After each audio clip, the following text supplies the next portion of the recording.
Hello and welcome to Last Hope. मेरा नाम है नवीन शुक्ला और इस वीडियो में हम डिस्कस करने जा रहे हैं सेकंड जेपीएससी जो कि 2006 में हुई थी उसके प्रीवियस ईयर्स क्वेश्चन को। ये सेकंड जेपीएससी 2006 का प्री का क्वेश्चंस है और इसका पार्ट 1 है। इसमें हम लोग 50 क्वेश्चंस को डिस्कस करेंगे और नेक्स्ट 50 क्वेश्चंस को पार्ट 2 के अंदर डिस्कस करेंगे। बट बिफोर वी स्टार्ट, अगर आप हमारे चैनल पर नए हैं तो पहले चैनल को सब्सक्राइब करें and press the bell icon. और एक बात है कि इससे पहले मैंने फर्स्ट जेपीएससी के क्वेश्चंस को भी डिस्कस किया है। अगर आप उन क्वेश्चंस को देखना चाहते हैं तो ज़रूर जाएं हमारे चैनल पे और उसकी एक प्लेलिस्ट ऑलरेडी अवेलेबल है, उसको जाके वहाँ से देख सकते हैं। Let's start. चलिए पेन ले लेता हूँ, sorry pen. The earliest evidence of the availability of silver in India is, silver का एविडेंस कहाँ से मिलता है? फर्स्ट एविडेंस कहाँ से मिलता है? कि हड़प्पन कल्चर से, Chalcolithic cultures of western India से।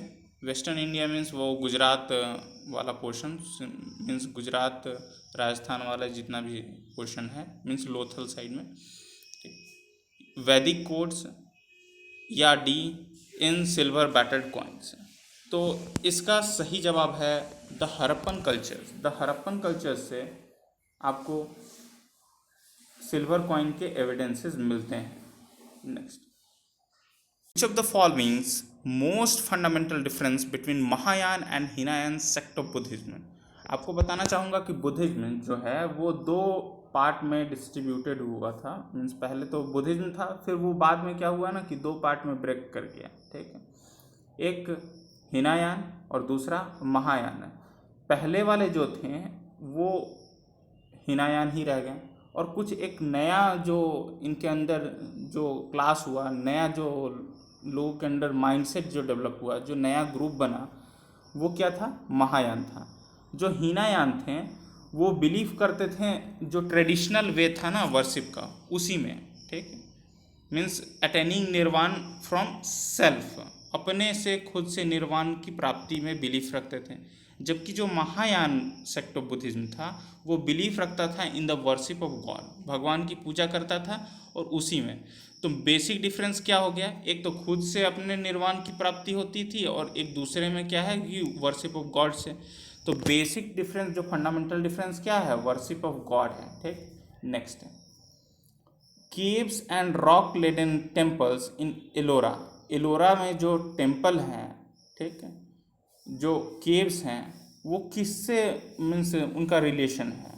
बौद्धिस्ट से, बौद्धिस्ट एंड जैनिज्म से, हिंदू एंड जैन से, the Hindu, Buddhist and Jain से।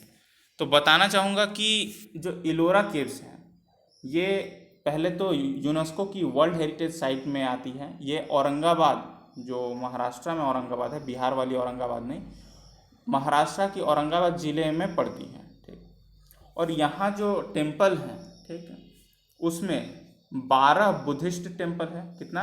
12 बुद्धिस्ट टेम्पल है, 12, 17 हिंदू टेम्पल हैं और 5 जैन टेम्पल हैं। ठीक, टोटल कितने हुए? 34 केव्स हैं, जिसमें 34 टेम्पल्स हो गए समझिए तो। और ये अलग अलग धर्म से बिलोंग करते हैं। ये ओपन है लोगों के लिए। ठीक है, इसके अलावा भी और हैं बट वो एसेसेबल नहीं है लोगों को। तो ये 34 जो एसेसेबल है, इसमें 17 हिंदूज, 12 बुद्धिस्ट और 5 Jain. Next, Gandharva style sculptures of Buddha's first sermons at Sarnath is the name of the relevant discourse currency। तो ये जो है गांधर्व स्टाइल स्कल्पचर्स बुद्धिज्म का, ये धर्म चक्र जो मुद्रा है उससे बिलोंग करता है था, धर्म चक्र। ठीक, तो इसका धर्म चक्र आंसर होगा। Next, which ethnic groups was Toramana. Toramana, Toramana are a होगा, आर के बाद ए है। ठीक है, तो तुरामन किस इथनिक ग्रुप से बिलोंग करता था? तो इम्पेरर जो तुरामन था और उसके जो बेटे थे, जिसका बेटा का नाम था मिहिर कूल। ये फेमस फेरोसियस एंड फ्लैग्रेंट टेंडेंसीज वाले इंडियन हिस्ट्री में इनका नाम होता है। ये हून ट्राइब से बिलोंग करते थे, हून। Next, which of the following inscriptions mentions the names of Kalidas. इसमें से कौन से इंस्क्रिप्शन में आपको कालिदास का नाम मिलेगा? ठीक है, तो कालिदास बहुत ही फेमस पोएट हैं, आप नाम तो सुने होंगे। तो ये इनका नाम आपको ऐहोल प्रशस्ति, ऐहोल प्रशस्ति में इनका नाम मिलेगा। ठीक है, the right answer is option B. ठीक, next, who among the following Shah rule of 8 sultans in Delhi. इनमें से कौन सा ऐसा आदमी है जिसने 8 राजाओं का राज देखा है? ठीक है, जियाउद्दीन बर्नी, शम्स ए सिराज, या मिन्हास उस सिराज, या अमीर खुसरो। तो द राइट आंसर इज अमीर खुसरो। अमीर खुसरो 8 राजाओं का राज देखा था, और इनका जो कार्यकाल था मतलब कब से कब तक थे, तो 1253 से लेकर 1325 तक। और इसके बीच में दिल्ली सल्तनत में 8 राजाओं का राज हुआ, और ये 8 राजाओं के राज को देखें। ठीक है, Amir Khusro. Who was the first Indian ruler to organise Hajj pilgrimage at expense of the state. इसमें से कौन सा ऐसा राजा था जिसने हज करवाया पहली बार? ठीक है, वो भी स्टेट के खर्चे से। ठीक, मतलब स्टेट फंडिंग की, मीन्स वो खुद पैसा दिया, मतलब सरकार पैसा दी हज करने के लिए, और पहली बार हुआ, फर्स्ट इंडियन रूलर ऐसा कराया था। वो कौन था? तो आंसर इज अकबर। अकबर क्या किया कि हज के लिए पहला ऐसा एम्पेरर था जो कि हज के लिए पैसा दिया, हज के लिए सब्सिडीज प्रोवाइड की मानिए तो। और ये क्या क्या इसमें क्या क्या है, इसका मतलब खर्चा उठाया ये। तो पहला तो ये मक्का में रहने के लिए शेल्टर प्रोवाइड किया, जो भी हज यात्री थे जो मक्का गए थे तो उनको तो पहले वहाँ शेल्टर प्रोवाइड करवाया। ठीक है, दूसरा इसके लिए इसने ऑफिसर्स अपॉइंट किए थे। ठीक है, कि जो कि मीन्स देखेगा कि कौन जा रहा है कौन आ रहा है, लाइकवाइज। फिर उसके अलावा इसने क्या किया कि यहाँ से 3 जहाज को भेजा, हज के लिए 3 जहाज को भेजा, जिनका नाम था रहीमी, करीमी और सलारी। ये 3 जहाज को भेजा था यहाँ से हज के लिए। और कब? 1570 में अपॉइंट किया था ऑफिसर, जो हज के लिए स्पेशली ऑफिसर अपॉइंट किया था, उसका नाम क्या था? मीर हज। ठीक है, लीडर ऑफ पिलग्रिम्स। ठीक है, next, the मनसबदारी systems that Akbar implemented was borrowed from the system prevailing in which country। आपको पता होगा कि अकबर एक मनसबदारी सिस्टम को लाया था। ठीक, तो मनसबदारी सिस्टम किस कंट्री से मतलब माना जाता है कि उस कंट्री से ओरिजिनेट उस कंट्री में हुआ था, या और वहाँ से लिया गया था, बोरो किया गया था। जैसे कि हम लोग इंडियन पॉलिटी पढ़ते हैं, कॉन्स्टिट्यूशन पढ़ते हैं, इंडियन कॉन्स्टिट्यूशन, तो आप देखेंगे कि इंडियन कॉन्स्टिट्यूशन में हम लोग अपने सोर्स ऑफ कॉन्स्टिट्यूशन देखेंगे तो उसमें अलग अलग कंट्री से हम लोग बहुत कुछ लिए हैं। तो वैसे ही अकबर मनसबदारी सिस्टम को भी किसी कंट्री से बोरो किया था। तो वो कौन सा कंट्री है? तो ये है मंगोलिया। ठीक है, बेसिकली मनसब जो था ना, वो बताता था कि एक ऑफिसर की सैलरी क्या होगी, उसकी स्टेटस क्या होगी, और उसके अंडर में कितने सोल्जर्स, हॉर्सेस, एलिफेंट होंगे। ठीक, तो मतलब पता चल जाता था कि सपोज एक ऑफिसर अगर 1000 मनसब का है और एक ऑफिसर अगर 1500 मनसब का है, means he is more powerful than this mansabdar. ठीक, समझ रहे होंगे। Next, which of the following women's wrought historicals details during Mughal era. Mughal era के समय में कौन सी ऐसी मतलब महिला थी जिन्होंने हिस्टोरिकल डिटेल लिखे मुगल एरा के बारे में? तो इसका सही जवाब है गुलबदन बेगम। गुलबदन बेगम जो कि अकबर की बुआ थी। ठीक, तो अकबर की बुआ थी, और ये गुलबदन बेगम ने अपने चचेरे भाई, ठीक है, अपने चचेरे भाई हुमायूं के बारे में एक पूरा डिटेल लिखा, हुमायूं नामा, जिसे आप जानते हैं। Which of the following cities was capital of Maharaja Ranjit Singh? इसमें से कौन सा ऐसा शहर है जो कि महाराजा रंजीत सिंह का शहर था, मीन्स कैपिटल था, ठीक, राजधानी थी? तो राइट आंसर इज लाहौर। महाराजा रंजीत सिंह 1780 से 1839 तक राज किए क्या, इनकी लाइफ थी, वो सही रहेगा। और इनको शेरे पंजाब से जाना जाता था और इनकी जो कैपिटल थी वो लाहौर थी। Next, who was the first to start a joint stock company to trade with India? पहला ऐसा दुनिया में कौन सा देश है जो कि स्टॉक मार्केट में मतलब स्टार्ट किया? तो ये था डच। ये पहला कंट्री था जिसने कि stock market, joint stock market start किया, वो भी इंडिया के साथ स्टार्ट किया था और एम्स्टरडेम में इसकी शुरुआत की थी। ठीक है, स्टॉक मार्केट कहाँ इस्टेब्लिश किया था? एम्स्टरडेम में। ठीक है, कब स्टार्ट किया था? तो ये भी क्वेश्चन इंपॉर्टेंट है, कब स्टार्ट किया था? तो मार्च 20 1602 को। कब? तो मार्च 20 1602 में स्टार्ट किया था डच ने।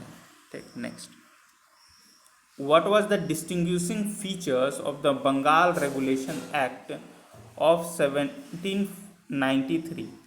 इसमें से कौन सा ऐसा फीचर है जो कि बंगाल रेगुलेशन एक्ट 1793 पे सटीक बैठता है? ठीक, उसका डिस्टिंग्विशिंग फीचर है, मीन्स उसको बताता है। तो क्या क्या ऑप्शन है देख लेते हैं। तो provision of the supreme court was established. क्या प्रोविजन ऑफ सुप्रीम कोर्ट कब इस्टेब्लिश किया गया था? ये आंसर सही है? नहीं, ये सही नहीं है। कब इस्टेब्लिश किया था इसको? तो ये 1774 में सुप्रीम कोर्ट आया था, तो 93 का तो ये प्रोविज़न है नहीं।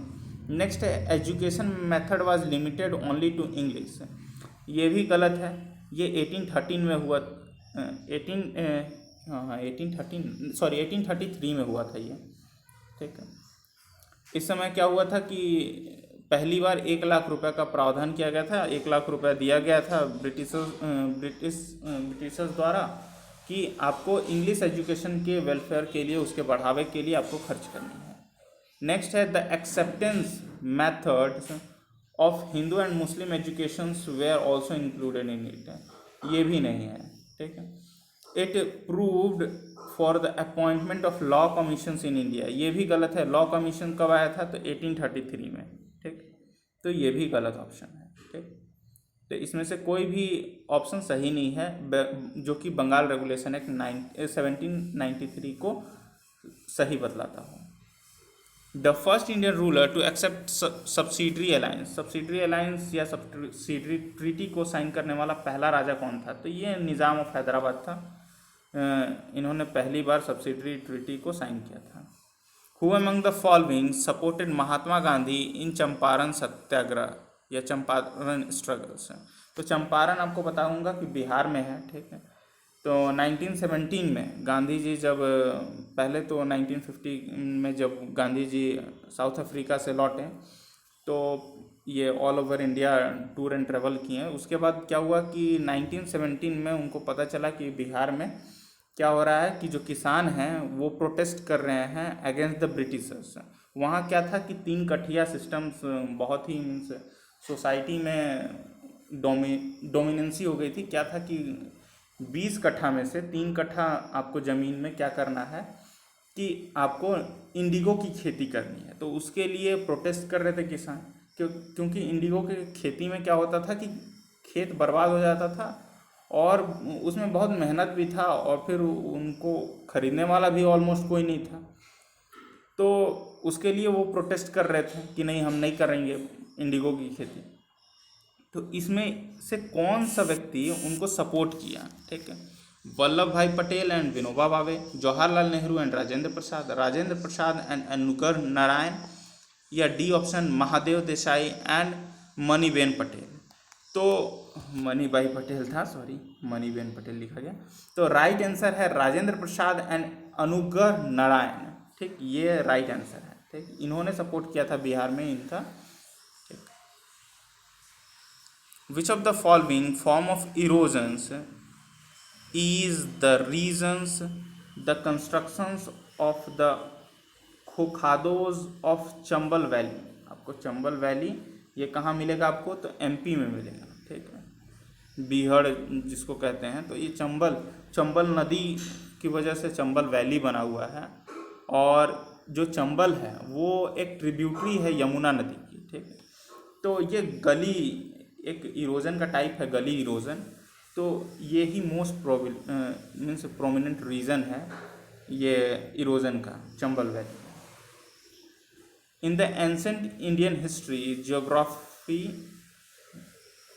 Historical geography, Ratnakar was suggestive name for. Ratnakar किसे इंडियन हिस्टोरिकल, अगर आप बैक में मतलब पास्ट में अगर जियोग्राफी पढ़ेंगे, पास्ट की जियोग्राफी, तो उसमें रत्नाकर शब्द यूज़ किया गया है। और वो किसके लिए यूज़ किया गया है, ठीक है। तो जो रत्नाकर शब्द है ना, वो यूज़ किया गया है इंडियन ओशन के लिए। किसके लिए यूज़ किया गया है? इंडियन ओशन के लिए पास्ट में।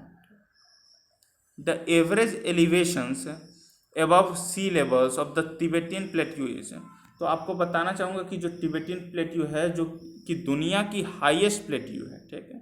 इसको आपको रूफ ऑफ द वर्ल्ड भी कहा जाता है, ठीक है। इसकी एवरेज हाइट है 4500 से एबव। कितना है? 4500। एवरेज हाइट जब 4500 से एबव है तो the right answer is 5 kilometre, ठीक है। 4500 मीटर से एबव है तो इसलिए 5 किलोमीटर इसकी राइट आंसर है, ठीक। Next, the Himalaya are formed of parallel fold ranges, among them which is the oldest range. आपको पता होगा कि हिमालय जो है ना, ऐसे सपोज इंडिया है, ठीक है, तो ऐसे बहुत सारी रेंजेस गई पैरेलल फोल्ड्स है।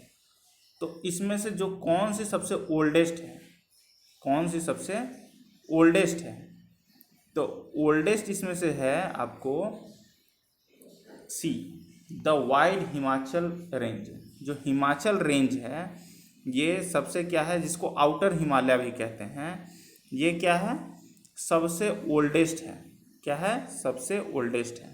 Next, if food grains insures the safe collection. आप अगर चाहते हैं कि सेफ से कोई भी फूड ग्रेन आया तो उसको सेफ रखें, मीन्स उसमें मॉइस्चर ना लगे, उसमें कीड़े ना लगे, तो इसके लिए एक मॉइस्चर का परसेंटेज तय करना पड़ता है कि उतना अगर आपका मॉइस्चर है या उससे कम है तब तो आपका फूड ग्रेन बिल्कुल सेफ है, अदरवाइज उसमें कीड़े लग जाएंगे। तो वो कितना परसेंट है? तो ये 12 से 14% होना चाहिए मॉइस्चर कंटेंट।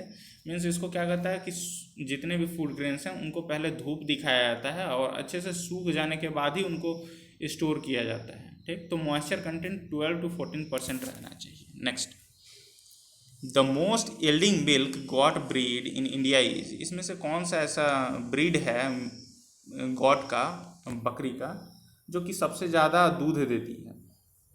तो ये है जमुनापारी। जमुनापारी जो है ये गॉट की ब्रीड है। ये ऑलमोस्ट 3 लीटर के आसपास मिल्क देती है और साल में 300 दिन आपको दूध मिल जाएगा। और ये कॉमर्शियल गॉट फार्मिंग में बहुत यूज़ किया जाता है। ये बेसिकली आपको यूपी में मिलेगी और इसके भी पहचान है, ये वाइट और yellow mixed with white colour with grey patches हैं, इनमें आपको दिखेगा, ठीक। तो ये इसकी वैरायटी है जमुनापारी, इसका बोलते हैं। यमुना नदी को कहते हैं, तो यमुना नदी के उस पार ये लोग मिलते हैं, इसलिए जमुनापारी ये इस वैरायटी का नाम है, इस ब्रीड का नाम है। Next, which agriculture plant have maximum intensity of soil erosions. इसमें से कौन सा है जिसकी वजह से सबसे ज़्यादा सॉइल इरोजन होता है? तो ये है सोरगुम। क्या होता है कि पोटैटो से भी ऐसे सॉइल इरोजन होता है, मगर सोरगुम से सबसे ज़्यादा होता है। क्या होता है कि ये जड़ को ये जो सोरगुम है ये सॉइल में घुसे हुए होते हैं। अब जब इनको उखाड़ा जाता है तो इससे क्या होता है ना कि सॉइल लूज हो जाता है, ठीक, अलग अलग हो जाएगा और इससे सॉइल इरोजन के चांसेस बढ़ जाते हैं। तो सबसे ज़्यादा सॉइल इरोजन के चांसेस किससे होते हैं? सोरगुम से होते हैं। The ideal climatic conditions for the cultivation of rice. Rice के कल्टीवेशन के लिए सबसे आइडियल कंडीशन क्या है? तो राइस के कल्टीवेशन के लिए सबसे आइडियल कंडीशन है कि 100 सेंटीमीटर रेनफॉल होना चाहिए और टेम्परेचर एबव 25 डिग्री सेल्सियस होना चाहिए। Next, which of the following format of in India soil is becoming infertile due to excess iron. इसमें से कौन सा ऐसा सॉइल का टाइप है जो कि इनफर्टाइल होते जा रहा है एक्सेस आयरन के कारण? तो आपको पता होगा कि लेटराइट सॉइल जो है इसमें आयरन कंटेंट होता है, ठीक। लेटराइट आयरन मीन्स क्या होता है कि आयरन, लेटराइट सॉइल में आपको आयरन मिलता है। तो इनफर्टाइल ये होते जा रहे हैं। इसमें क्या होता है कि लीचिंग के कारण आयरन के ऑक्साइड्स अलग हो जा रहे हैं और इससे क्या हो जा रहा है, इनफर्टिलिटी बढ़ जा रही है, ठीक। Next, the colour of the star indicate. Star का कलर क्या इंडिकेट करता है? तो स्टार के कलर से आपको उसकी एज का पता चलेगा। क्या पता चलेगा? एज का पता चलेगा। और क्या पता चलेगा? तो उसका टेम्परेचर, जैसे कि वो अगर युवा स्टार रहेगा, मीन्स वो अगर मीन्स अपने ये जवानी के दिनों में रहेगा, तो वो क्या होगा कि उसमें टेम्परेचर उसकी ज़्यादा रहेगी, ठीक। और जैसे जैसे वो बूढ़ा होते जाएगा तो उसकी टेम्परेचर क्या होगी, घटते जाएगी, ठीक है। तो स्टार का कलर इंडिकेट करता है उसके टेम्परेचर को और उसकी एज को। Next, to revolve around the centre of our galaxy sun takes time. Sun को हमारे गैलेक्सी के सेंटर के अराउंड घूमने में कितना समय लग जाता है? तो हम लोग को गैलेक्सी का नाम क्या है? मिल्की वे गैलेक्सी, ठीक। और हम लोग के नाइबर वाले गैलेक्सी का नाम क्या है? तो एंड्रोमेडिया गैलेक्सी, ठीक। तो हम लोग के सन को, हम लोग के सोलर सिस्टम में जो सन है वो भी चक्कर लगाता है। हम लोग का अर्थ चक्कर लगाता है सन का, और हम लोग का सन चक्कर किसको लगाता है? मीन्स पूरा हम लोग का सोलर सिस्टम ही चक्कर लगाता है किसका? तो हमारे गैलेक्सी में उसके सेंटर का, ठीक। तो उसमें टाइम लगता है 2.5 करोड़ ईयर्स। कितना लगता है? 2.5 करोड़ ईयर्स, ठीक।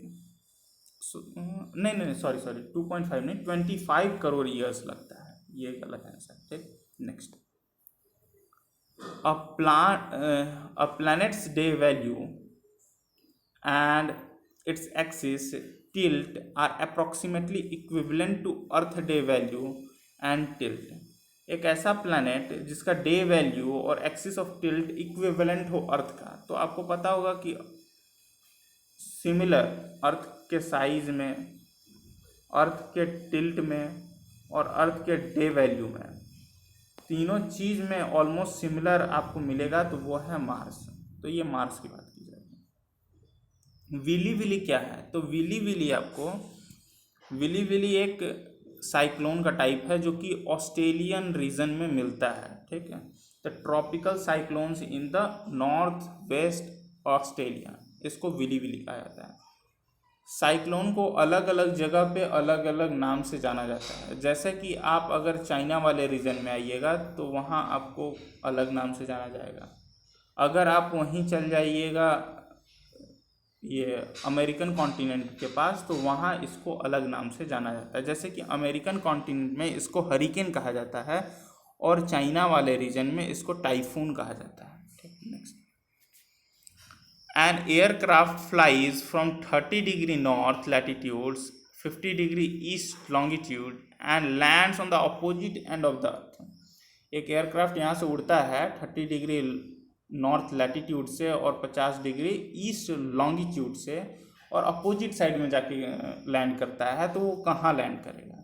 तो लैटिट्यूड और लॉन्गिट्यूड पहले बताना चाहूँगा कि ये अर्थ है, तो अर्थ से जो ऊपर से नीचे की तरफ जो इमेजिनरी लाइन आती है उसको हम लॉन्गिट्यूड कहते हैं, और जो ऐसे ये हॉरिजॉन्टली जो लाइन रहती है इसको हम लैटिट्यूड कहते हैं, ठीक है।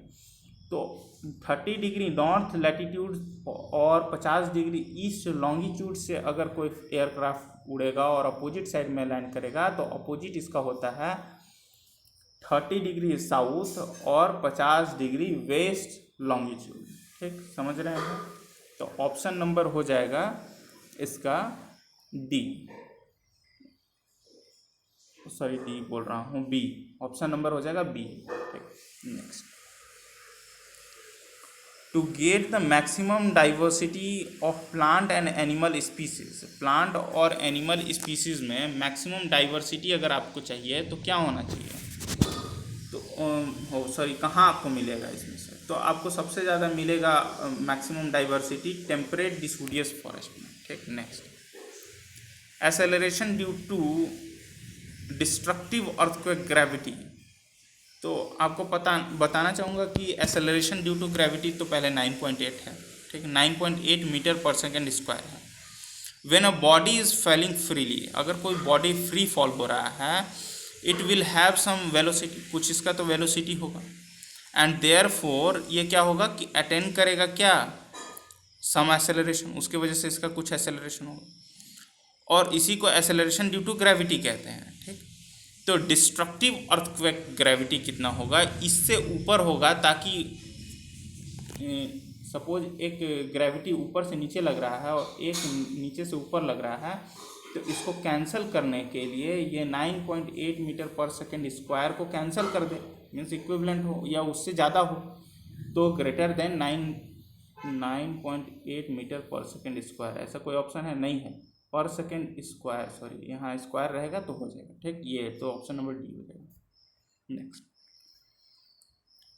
when 82 degree 30 minute east longitude is midnight, 82 degree 30 minute east longitude अगर मिडनाइट है, eight which longitude 6:30 is the morning. ठीक, कह रहा है कि 82 डिग्री 30 मिनट लॉन्गिट्यूड जो है वहाँ उस समय मिडनाइट है, तो 6:30 मॉर्निंग वाला टाइम कहाँ हो रहा होगा। ठीक है, तो आपको पता होना चाहिए कि 82 डिग्री 30 मिनट ईस्ट जो है वो कहाँ का है, तो वो इंडिया का लॉन्गिट्यूड है। यहाँ का जो टाइम है, यहाँ का जो टाइम फिक्स किया गया है GMT, ग्रीनविच मेन टाइम से जो इंडिया का लॉन्गिट्यूड फिक्स किया गया है, ठीक है, इंडियन स्टैंडर्ड टाइम का, वो 82 डिग्री 30 मिनट ईस्ट है। ठीक, तो यहाँ से अगर आप 6:30 के लिए अगर आप जाना चाहेंगे, तो इसके लिए आपको करना क्या होगा? सबसे पहले तो आपको सबसे पहले पता करना होगा कि 12 बज रहा है। ठीक ठीक, यहाँ मिडनाइट है 12, और आपको कितना बजाना है? 6:30। ठीक है, तो 6:30 के लिए इसके बीच का टाइमिंग कितना हुआ? तो 6 घंटा 30 मिनट हुआ। ठीक, यही हुआ ना? तो 6 घंटा 30 मिनट को आप मिनट में पहले कन्वर्ट करना होगा, तो मिनट में आप कन्वर्ट कीजिएगा तो ये हो जाएगा 390 मिनट। कितना होगा? 390 मिनट। ये 6 घंटा 30 मिनट को 6×6 = 36, 360 घंटा, सॉरी 360 मिनट और 30 मिनट, 390 मिनट है। ठीक, और आपको पता ये भी होगा कि 4 मिनट इक्वल टू 1 लॉन्गिट्यूड, मतलब 1-2 लॉन्गिट्यूड के बीच का जो डिफरेंस होता है वो 4 मिनट का होता है। तो 390 डिवाइडेड बाई 4 अगर आप कीजिएगा तो आपको कुछ वैल्यू मिलेगा, और वो वैल्यू इक्विवेलेंट आपको कितना का मिलेगा? वो वैल्यू आपको 97.5 डिग्री के बराबर मिलेगा। ठीक, अब 97.5 डिग्री को आप अगर इसको डिवाइड कीजिएगा तो 97.5 आएगा। ठीक, तो ये वैल्यू अगर आप 82 डिग्री 30 मिनट में जोड़िएगा तो आपको कितना हो जाएगा? 180 डिग्री मिलेगा। और आपको पता होगा कि 180 को 0 डिग्री भी कहते हैं लॉन्गिट्यूड में। ठीक, लॉन्गिट्यूड क्या होता है?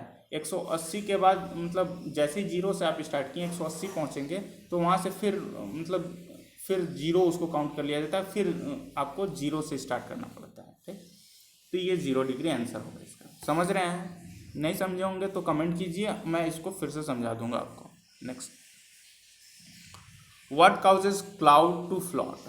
आपको कोई भी चीज़ अगर तैर रही है ना तो उसके लिए रिस्पॉन्सिबल होता है उसका डेंसिटी। ठीक है, अगर किसी चीज़ का डेंसिटी वो जिस वस्तु में तैर रही है उसके डेंसिटी से अगर कम रहेगा तो वो वहाँ तैरेगी। सपोज कीजिए कि एक ये बकेट है और उसमें पानी है। ठीक, तो वाटर के डेंसिटी से अगर आइस का डेंसिटी, आपको पता है कि आइस का डेंसिटी वाटर के डेंसिटी से कम होता है, तो इसलिए आइस तैरती है। ठीक, तो सिमिलरली क्लाउड को अगर फ्लोट करना होगा तो इसके लिए क्या होगा कि क्लाउड का जो है डेंसिटी कम होना चाहिए एयर के डेंसिटी से। ठीक, तो मेन जो कॉज है क्लाउड के फ्लोटिंग के लिए वो क्या है? Density. Match list 1 and list 2। List one और लिस्ट टू को क्या करना है, मैच करना है। ठीक, तो इसमें अलग अलग चीज़ दिया हुआ है। जैसे क्या दिया हुआ है, एक तरफ क्रॉप्स का नाम दिया हुआ है और दूसरे तरफ आपको क्रॉप के डिस्ट्रॉयर का नाम दिया हुआ है कि क्रॉप को कौन बर्बाद करते हैं। ठीक, तो आपको पता होगा, मीन्स कुछ कुछ ये इसको हम लोग क्या हिट एंड ट्रायल से सॉल्व करने का कोशिश करेंगे। आपको पता होगा कि शुगर केन को एक सूट बोरवर, सूट को क्या करता है ना कि वो उसमें छेद कर देता है। तो आपको पता होगा कि रूट और शूट होता है ना प्लांट का, तो रूट जो ज़मीन के नीचे होता है और शूट जो ज़मीन के ऊपर होता है। तो शुगर केन कुछ इस टाइप के रहते हैं। ठीक, और इस टाइप के। ठीक है, तो शुगर केन क्या है, एक सूट है। ठीक, तो सूट में क्या करते हैं ना, बोर कर देते हैं, छेद कर देते हैं, ऐसे मोथ होते हैं कुछ। तो ये रिस्पॉन्सिबल किसके लिए हैं, शुगर केन के लिए हैं। तो 3 का 4, अब 3 का 4 देखिए किस में है, 2 में है, सी में है और ए में है। ठीक, नेक्स्ट है क्या, नेक्स्ट है ग्राम। ग्राम मीन्स होता है चना। ठीक है, तो चना में क्या होता है ना, एक ग्रीसी ग्रास हॉपर्स आ जाते हैं। ग्रीसी ग्रास हॉपर्स ये थोड़े ग्रीसी ग्रीसी होते हैं और क्या होते हैं, आपके चना को बर्बाद कर देंगे। मीन्स चना में ना वो ग्रीस टाइप का कर देंगे, उसमें ग्रीस टाइप उसके लीव्स के ऊपर कर देंगे, और जिसकी वजह से क्या होगा कि वो मीन्स एयर का एक्सचेंज नहीं कर पाएगा और उससे क्या होगा कि वो बर्बाद हो जाएगा। तो shearing grass hopper option number 3 हो जाएगा। ठीक, तो 4 का 3 किस में है, तो 4 का 3 सी में है, तो राइट आंसर इज सी। ठीक, समझ रहे हैं। Next, which of the following is the maximum annual growth rate of maximum populations of the area of Asia? Maximum annual growth rate population में, एरिया में, किस एरिया में देखी गई है, तो साउथ ईस्ट एशिया की बात हो रही है। साउथ ईस्ट एशिया, यहाँ सॉरी साउथ ईस्ट एशिया में बोल रहा हूँ, साउथ एशिया, साउथ एशिया में सबसे ज़्यादा पॉपुलेशन ग्रोथ देखी गई है। साउथ एशिया किस वाले पोर्शन को कहते हैं, तो इसमें आगे आपको पाकिस्तान, इंडिया, श्रीलंका, ये वाले रीजन जो हैं वो साउथ एशिया में आते हैं। और यहाँ आपको मैक्सिमम एनुअल ग्रोथ रेट देखी गई है, वो है 1.27%। 1.27% एनुअल ग्रोथ रेट है। ठीक है, और पूरे वर्ल्ड का जो पॉपुलेशन आप देखिएगा, ठीक है, सिर्फ ये सदर्न एशिया जो है 24%, 24.84% अकेले होल्ड करती है। बहुत ही चिंता की विषय है। Next, which of the following is not a features of India's federal constitution?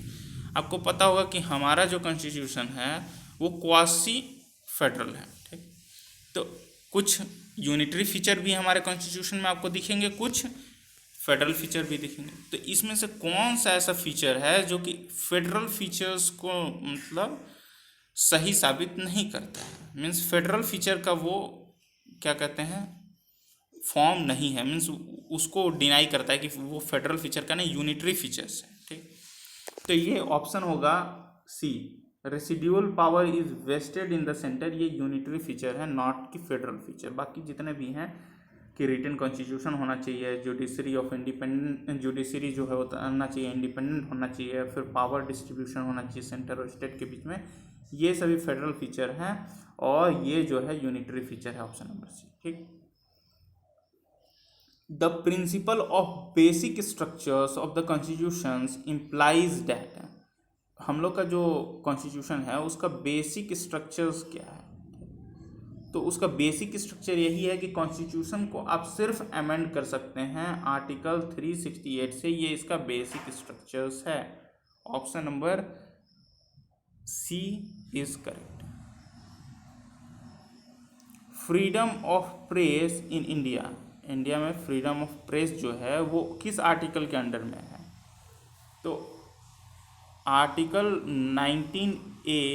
19(1) का जो ए है इसी के अंडर आपको फ्रीडम ऑफ प्रेस मिल जाएगी। ठीक है, right to freedom of speech and expression है 19(1) के अंडर में, और इसी में फ्रीडम ऑफ प्रेस भी है। ठीक, next, which of the following statement is correct? इसमें से कौन सा स्टेटमेंट सही है? Legislative assemblies of state elect all the member of Rajya Sabha. Legislative assembly जो है स्टेट के, वही राज्यसभा के जितने भी मेंबर हैं उसको इलेक्ट करते हैं। Vice president is the ex officio chairman of Rajya Sabha, Rajya Sabha के ex officio chairman Rajya Sabha vice president होते हैं। और जो मेंबर ऑफ काउंसिल हैं वो कंटेस्ट कर सकते हैं वाइस प्रेसिडेंट के लिए। See, in Lok Sabha as well as Rajya Sabha candidate में contest from anywhere in India, Lok Sabha और राज्यसभा के लिए कोई भी कैंडिडेट इंडिया में कहीं से भी कंटेस्ट कर सकता है। ठीक, the constitutions of India expressly prohibits the appointment of a nominated member of Rajya Sabha to the post of ministers. ठीक, तो इसमें से सही आंसर है ऑप्शन नंबर सी, लोकसभा और राज्यसभा के लिए इंडिया में जो भी कैंडिडेट है वो कहीं से भी कंटेस्ट कर सकता है। ये पीपल्स रिप्रेजेंटेशन एक्ट 1951 को अगर आप देखें तो उसमें साफ साफ लिखा हुआ है कि किसी भी व्यक्ति को कंटेस्ट करने के लिए उसके पास वोटर आईडी होना चाहिए, मीन्स वो इलेक्टर होना चाहिए और वो कंटेस्ट कर सकता है। Next, who among the following is appointed by president of India, इसमें से कौन सा है लोग हैं जो कि प्रेसिडेंट ऑफ इंडिया द्वारा अपॉइंट किए जाते हैं। तो चेयरमैन ऑफ फाइनेंस कमीशन, हाँ इनको अपॉइंटमेंट दी जाती है प्रेसिडेंट द्वारा। ठीक, chairman of planning commission, chairman of planning commission appoint नहीं होते हैं, ये प्राइम मिनिस्टर ही प्लानिंग कमीशन के चेयरमैन होते हैं। ठीक है, नेक्स्ट है chief minister of union territory, हाँ chief minister of union territories को भी प्रेसिडेंट ही अपॉइंट करते हैं। तो दो ऑप्शन इसमें से सही है, means option number C is correct.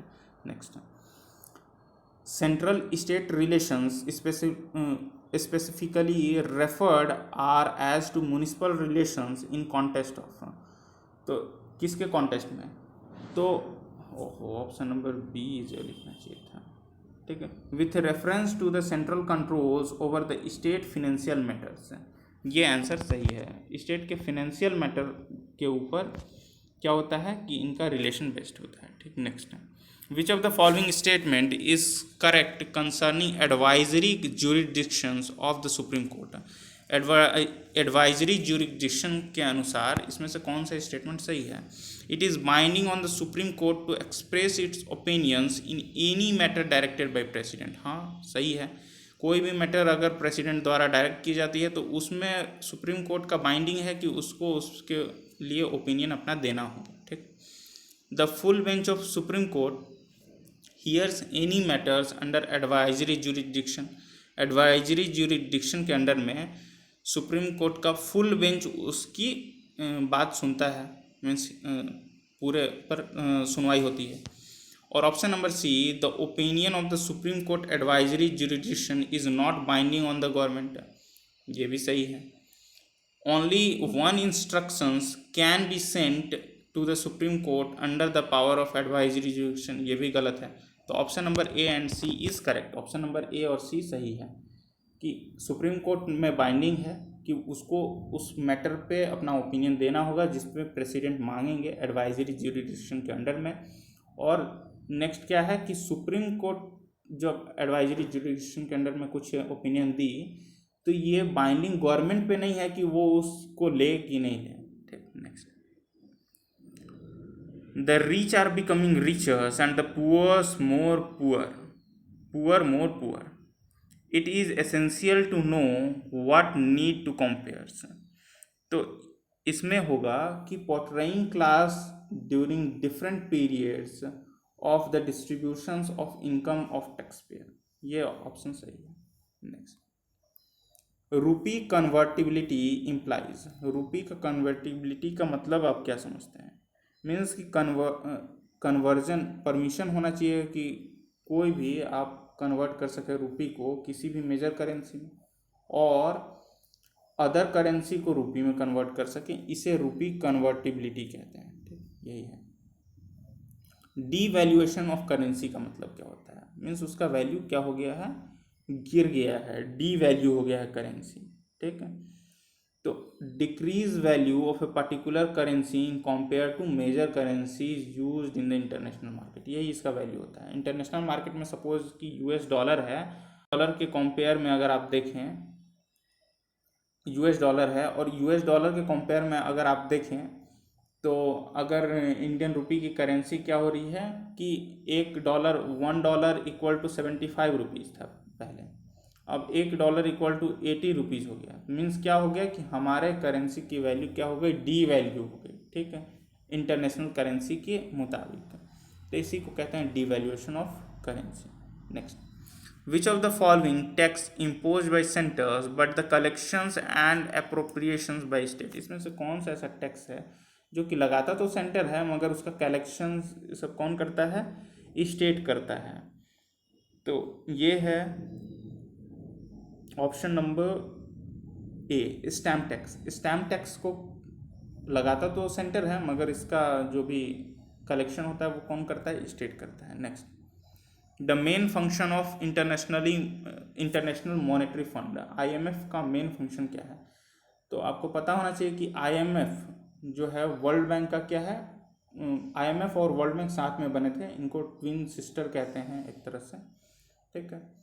और IMF का मेन फंक्शन है कि किसी भी कंट्री का BOP का प्रॉब्लम होगा उसको सॉल्व करना। BOP means balance of payment का प्रॉब्लम को सॉल्व करना IMF का मेन रोल होता है। मीन्स अगर कोई भी कंट्री की जो आर्थिक स्थिति है एकदम चरमरा जाती है तब वो जाता है IMF और वहाँ से लोन के लिए कोई मांग करता है, ठीक। नेक्स्ट, नेक्स्ट क्या, थोड़ा और बताता हूँ कि इंडिया में क्या है कि इंडिया लास्ट टाइम 1991 के समय IMF से एक बार मदद की गुहार की थी और उस समय इसको मदद मिला था।